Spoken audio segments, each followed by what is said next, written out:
Au 15e sommet de l'Union africaine qui s'est déroulé à Kampala en Ouganda au mois de juillet de cette année 2010, année commémorative du cinquantenaire des indépendances de 17 pays africains, le sujet de la formation des États-Unis d'Afrique s'est soldé par des échanges houleux entre les partisans, avec à leur tête la Libye et les détracteurs menés par l'Afrique du Sud et qui estiment prématurer l'évolution de l'organisation panafricaine vers davantage d'intégration et l'instauration d'un gouvernement supranational.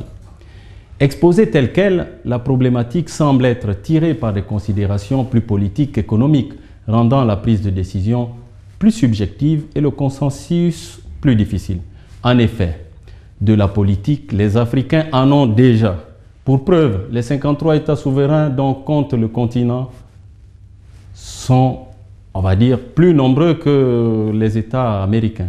Comment faire comprendre à ces États qu'un nouveau mastodonte nommé États-Unis d'Afrique va s'ajouter à leur univers politique sans leur en expliquer l'intérêt économique?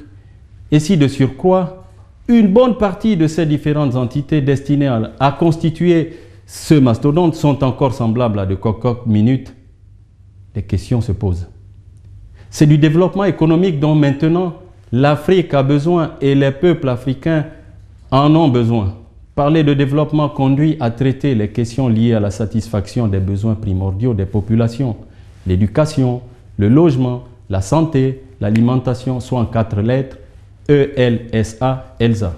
Les populations africaines ont un ardent besoin d'améliorer leurs conditions de vie et d'accéder à un réel bien-être social.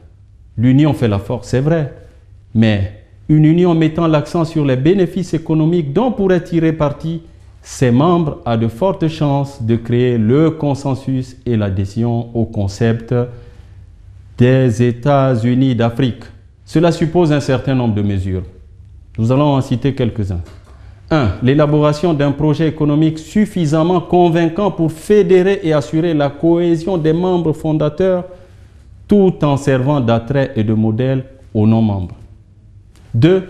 La constitution d'un noyau dur formé de quelques pays stables politiquement et économiquement et qui servirait de locomotrice pour les autres. 3. L'instauration de critères de convergence à base politique et économique qui serviraient à vérifier la volonté des pays candidats et à intégrer les nouveaux membres. 4.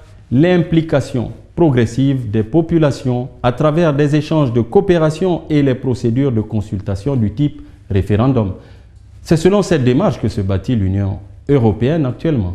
Un projet fort, rappelez-vous, la CECA, la communauté économique du charbon et de l'acier, un noyau, les membres fondateurs, des critères de convergence et l'alliance entre les peuples. C'est comme cela que se formèrent aussi les États-Unis d'Amérique.